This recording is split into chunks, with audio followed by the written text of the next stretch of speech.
So Ange and I are going to lead worship at a women's conference this weekend. This might be the first YouTube channel vlog. Come along with us.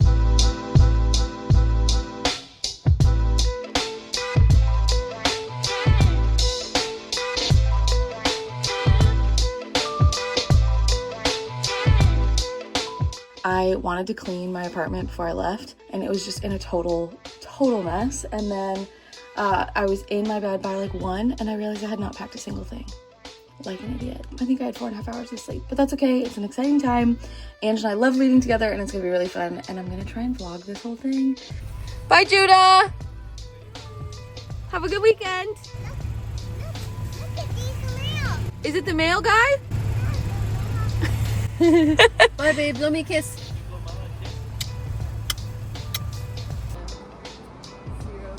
Random stuff.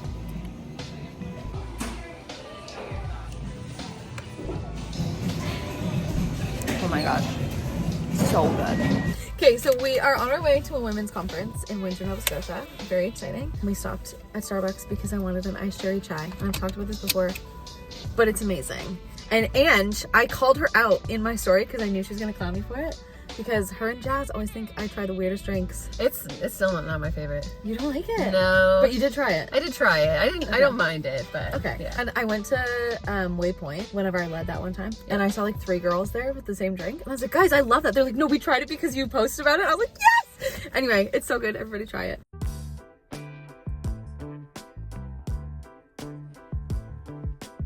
This is our room. It's so cute. Oh my gosh. Robes? Girl party. So good. We are getting in those robes. Guys, the Q&A will be in these robes tonight.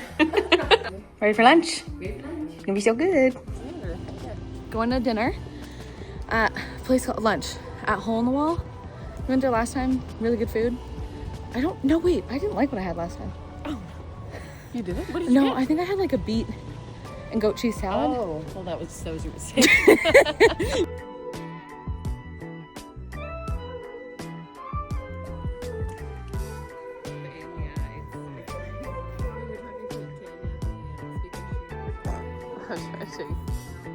That's cute though.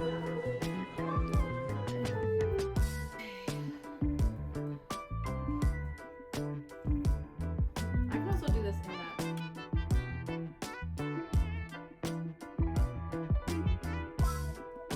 that. So we get to pick a breakfast. Can you tell who's left-handed and who's right-handed? Oh my gosh, did you do And then we have robe time. robe time? You didn't know. I have to. I'm left-handed. No morning. The vlog setup. Got a pesto club. I got the lemon ricotta linguine. I was gonna say salad. First question is Christian relationship advice ? Ooh, this is good. Well, I'm single. She's married for 6 years. 6. It'll be 6 this This is 2019? summer. Yeah. Right. Okay. I'm super vague. It is, but I'll say for like the beginning maybe, and also all throughout, be super upfront and honest about like what your intentions are with a person. Like that's something that I found so attractive about my husband, and like I had a lot of experiences of guys like trying to ask me out, or like planning like hangouts but never being clear if it was like a date or not. And yeah, bad move. When Alex wanted to take me out, he was very clear about it, and when he wanted to like, be in a relationship, he was just very clear about it. It seems unromantic because it's like I just really want to pursue a relationship with you, but it was so like peaceful. And as Christians, we know what we're like in dating for. Yeah. So be intentional and be serious and be upfront. Clarity is super kind to just like either way, whether you're feeling it or not feeling it, to say like, oh yeah, like totally we can still keep hanging out, but you don't intend to actually pursue it. Like that's not nice to their heart, and it's just dumb. So don't do that. Don't be hanging out one-on-one with guys that you're not interested in, and don't like have a million guy best friends. I think that that's just kind of silly. I think you can have friends who are guys for sure, but I think a good test on whether or not your friendship has maybe crossed boundaries into like situationship territory maybe is if you start dating somebody or the person you're in that friendship with starts dating someone and your relationship has to drastically change or it's very threatening to the other person, then you maybe are a little more than friends and you're not willing to realize it. Does that make sense? Yeah. Biggest lesson learned in your 20s? We talked about this earlier. She had a good one and I wanted to steal it, but I won't. I think I learned to really maybe not care about the approval or opinions of other people to a detrimental degree. I think you should care about what other people think because that's how we have manners and that's how we have like good appropriate attitudes in public and like that kind of stuff. But I think I used to really subconsciously do things because I knew people liked it, or I would act a certain way because I knew the people I wanted to hang out with were like that. The classic thing of liking something because you like a boy. But I would just do that subconsciously in little smaller ways with people. But I think it made me a little bit more anxious than I realized because I always just wanted people to like me. I learned to just live in more peace of like the people who love me, I have to trust that they actually do. And we've had tons of these conversations because my fear goes, when someone more interesting comes along, they'll leave me for them because I'm only as good until the next person comes along, which is just a fear that I have to constantly say no to. But I think in my 20s, I've learned to say no to it a lot quicker and easier. I feel like the biggest lesson that I learned in my 20s was to just slow down in every area. Definitely like when I came out of my teens, like into my 20s, I was just doing so much because I had like what I thought was so much spare time. Volunteering for everything, being available for everyone, and my like spiritual like life was really dry because of that. And so I had to learn some like hard lessons, like probably as a result of burnout because of like how hard I went in my early 20s. I just feel like learning to slow down, balance things out more, think of rest as like a holy practice. And yeah, that's the biggest lesson that I feel like I've learned. It's hard to narrow it down to one. I know. The speaker came in our row. I was eating chicken pesto and lemon linguine with like this like nice like mood. It literally is like, look at this lamp. So coming through the door, this is the first thing. Yeah, I'm right here like, hi.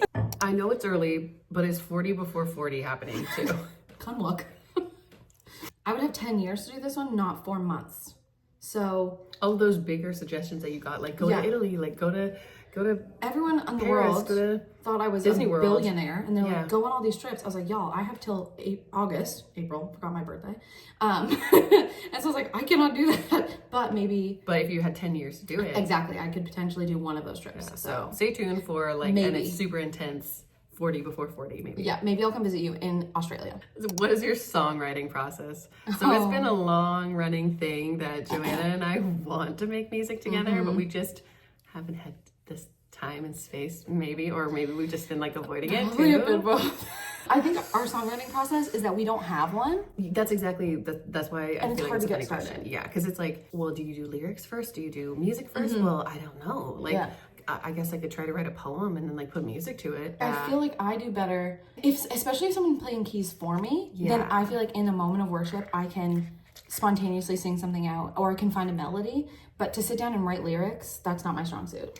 Yeah, it's honestly just something I've never tried, and I'd love to, but until we have the answer to the question is we do not have a songwriting process. But we want one. Check back.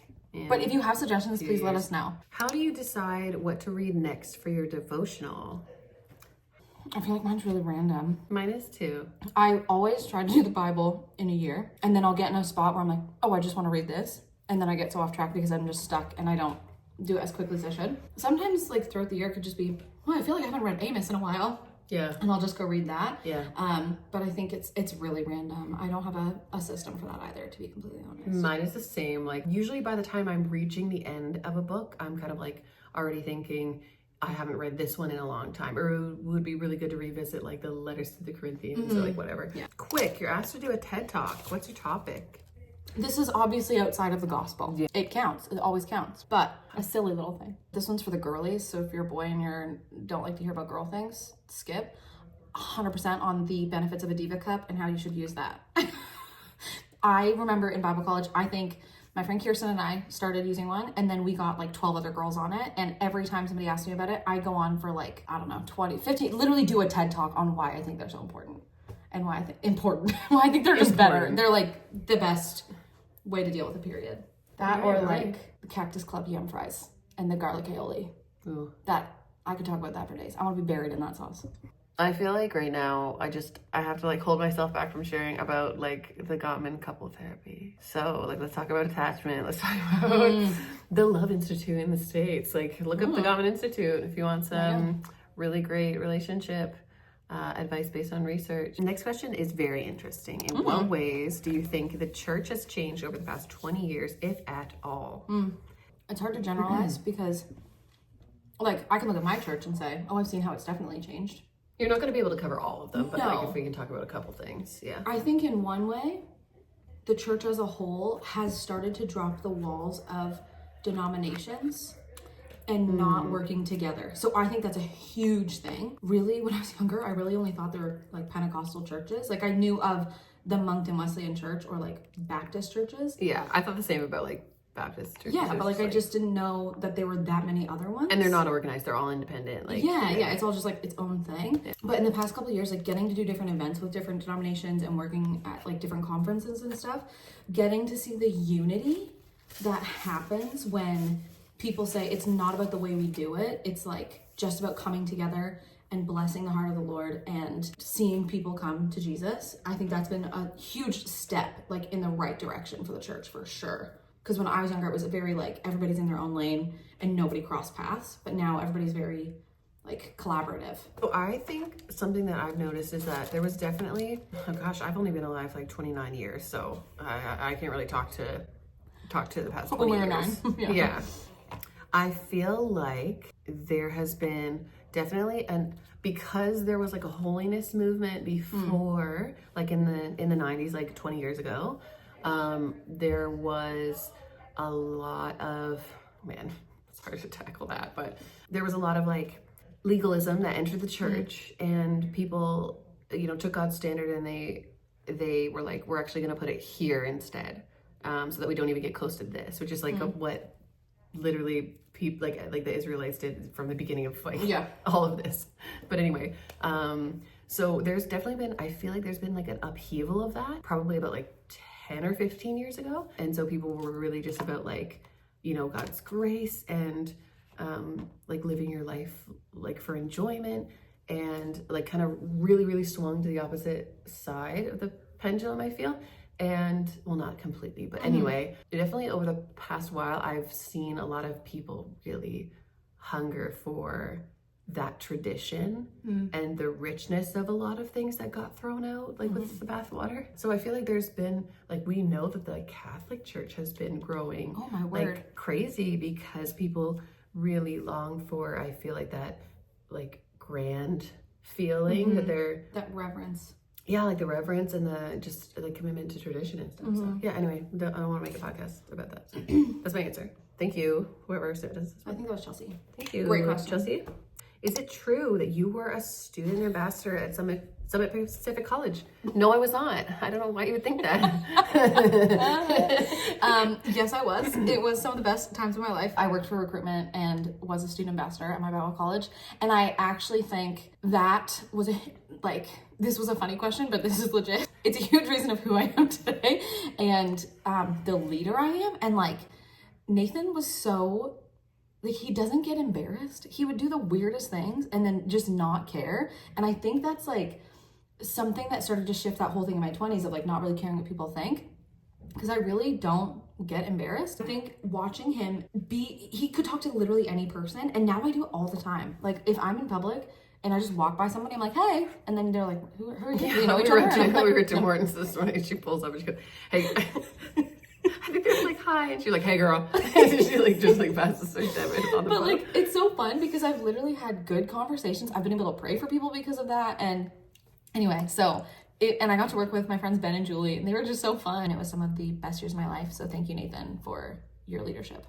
Thank you, Nathan. Next question. What's the biggest lesson God has taught you in this season of your life? What constitutes a season? I don't know. like I guess I would say like the season of life I'm in right now is that like we're going from like 1 child to 2.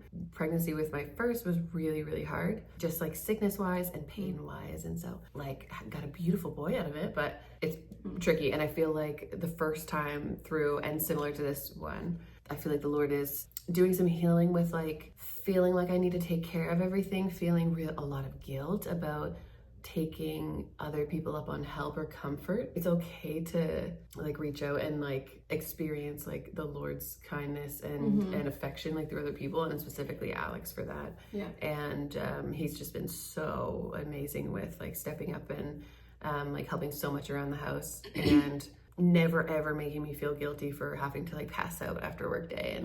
And so there's just been so much like, I feel like the Lord's done a work in my heart to be able to like receive that and not feel guilt and just enjoy it and like rest in it. So yeah. I think for me, it might be kind of what we talked about at the conference tonight, of learning that, and I think this is something I always learned, because growing up in the church, growing up serving in the church, like I love serving. I love just being involved all the time, like kind of what you were saying earlier, just like always wanting to do more. And I think in this season, he's been teaching me just to sit with me is enough. And you actually don't, like before you do anything, I actually just want to care for you and hold you and love you. I think I've been learning to rest in that a bit more than I have before, and just okay, before I even perform, like he cares about me and loves me and sees me and knows me. And so just, I think I walk in a lot more peace now, because I just recognize that and don't feel like I have to put on anything, because it's like, well, the Lord cares about me. And so just learn to like rest in that me, who I am, just as me, before I do anything for the Lord, is enough for him to love me.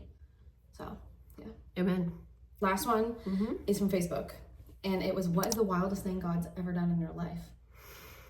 I have this story from when I was 18 months old. My parents told me this all the time growing up. When I was 18 months old, I got super sick with RSV. And if you have kids, or if you like are around kids very much, like babies, you know that it's like really, really dangerous and really, really scary. So I got it, and I struggled like really badly with it. My parents like took me to the hospital.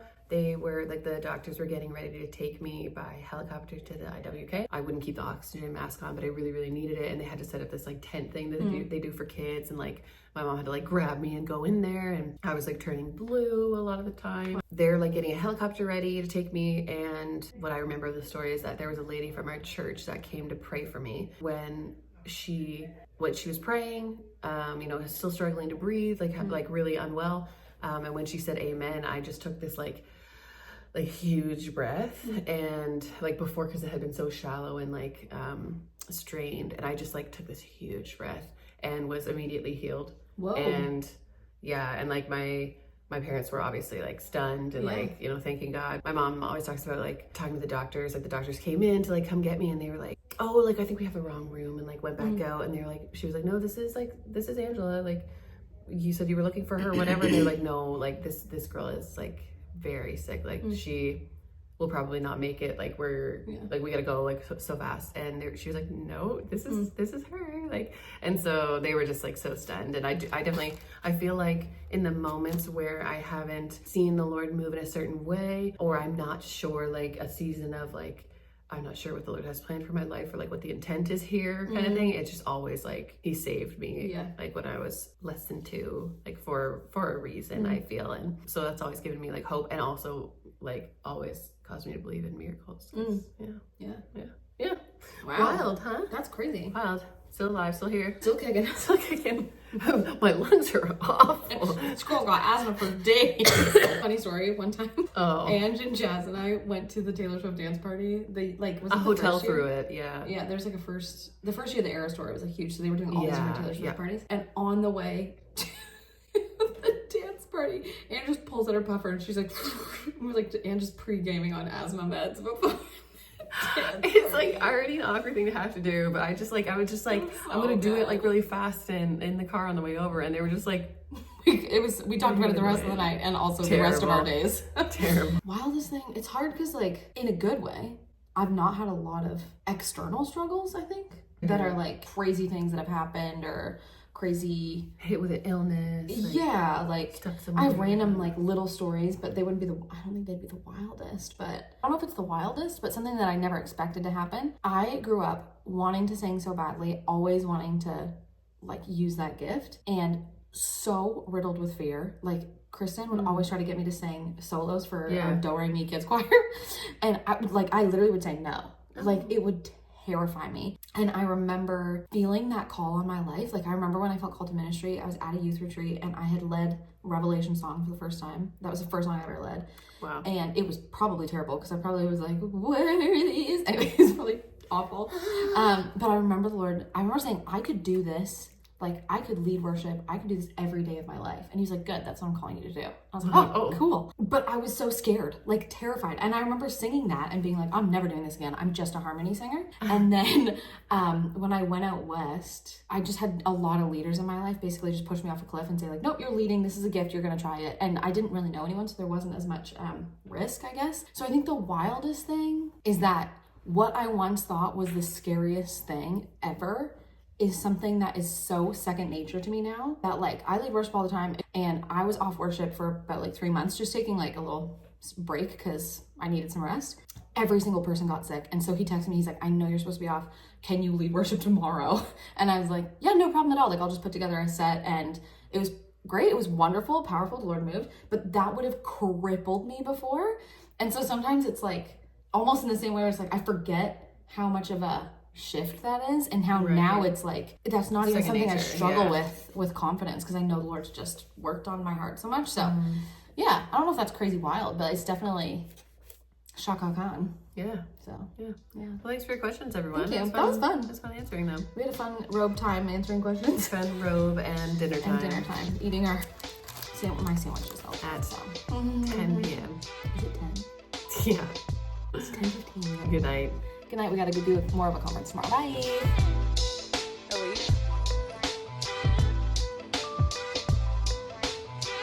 So cute. Usually. Coffee time.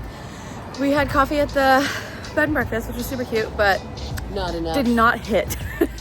But this place is super adorable. Garrison Gray. We love it. They had the best macaron yesterday, and so Salted caramel latte. yeah, super yummy. So it's the move this morning. Garrison Gray, Windsor. If you're ever here, go. Yummy. Coffee is secured. I ordered a triple shot, and I thought they were acting as if I was asking for like They're like 80. There's already 2 in there. I was like, I want to go for 5, man. But anyway, we got our coffee. We're ready to go. You can't make me do anymore. I don't remember the last time I've been this tired to do a conference. It's contagious. I'm just making It's the pregnancy tired. tiredness that's going on to me. But it's been good so far. This session is like victorious and like powerhouse, and we're both like floored. Give us the strength. Can we go back to the restroom? Yeah, can this be the one where we just soak in the presence? But it's gonna be good. We're just gonna take a little mini nap. Look so pretty. Glowy and sunny. Oh. That's spooky. Yeah. I hate hornets. I've only been stung by a bee or a hornet once, and it's because I sat on it.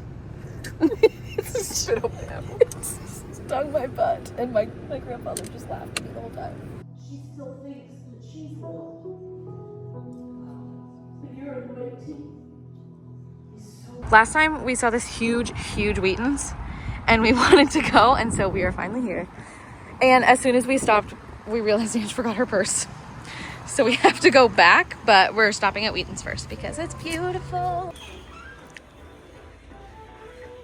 It's huge. What? Psalm 92. Oh, For toddlers. stop. This is so cute. Oh. Yeah. You gotta get it for Jay, man. That's for me. Yeah. Well, for him, yeah. Okay. Got these flowers because I have this like amber glass jar, and I always, every time I go to Hobby Lobby, I get the next season's florals for it, and I haven't been there in a bit, so these are so cute. Love it. We are back in Windsor. I look dead tired, and I am dead tired. We are getting Ange's purse because we forgot it. Here she comes. There she be. Yeah! Road trip! Okay, now we're actually heading home. Lord, thank you for this meal. Amen. Amen.